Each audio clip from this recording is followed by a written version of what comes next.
Iubire pentru hip-hop, pentru hip-hop. Doi MC Rasa Latina. Iubire pentru hip-hop, pentru hip-hop.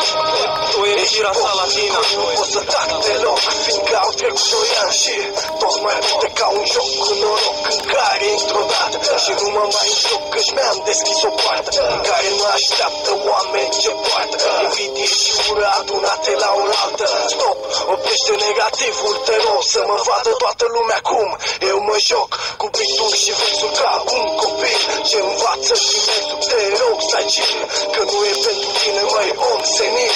Ăsta e hip-hop de la înălțime ce te ține în repaus, te afli într-un haos total și ușor o să cedezi până la final. La final. Mă gândesc că după moarte desfășurătorul vieții mele va fi punctat la fiecare rând de rap. Îl simt în aerul ce îl respir, îl prind oriunde îl trag în piept și îl cânt în gând. Eu poate plâng și vând, aproape sunt de ireal.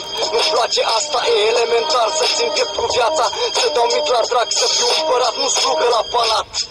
Să mă știe puștii de băiat, nu de frate, e de căcate plata dat. Nu așa vreau apreciere pentru ce fac. Sunt sigur că până la final sunt singur și totuși fac. Am 2 MC cu mine ce-și tocesc pe foi unghiile să-și atingă țintele și toată rasa latină e în lumină și rostesc numele până ce buzele se învinezesc, dar concurența nu-și controlează spumele. Iubire pentru hip-hop, asta-i definiția. E poate în ochii tăi de râsul lumii, dar pentru noi e condiția de a fi deasupra lumii. E rap, e iubire pentru hip-hop. E iubire pentru hip-hop.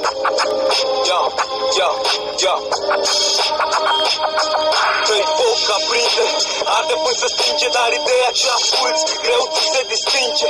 Sper că mi-ajunge, tu nu mai plânge, că o să te fac să râzi până inima se frânge. E hip-hop ce te împunge, să scurgă sânge, te curge mult mai bine când tu ești la răscruce. Gândul meu te duce spre hip-hop, apoi te trage, te atrage. Limbajul îți place, dar se sparge fix în fața oglinzii tale. Ești agale, la rimele mele nu faci față, că ești cu spatele. Te las cu rănile tale, în vinerea mare mă bag în stare, mă pun pe cruce, mă puie în palme. M-am maturizat prea mult ca să pot să înțelegi în fiecare seară. Pe tope făceam legi, nu mai sunt copilul care plângea de supărare. Am învățat să merg pe sticlă cu tălpile goale. La final, e iubire pentru hip-hop. La final, pentru hip-hop.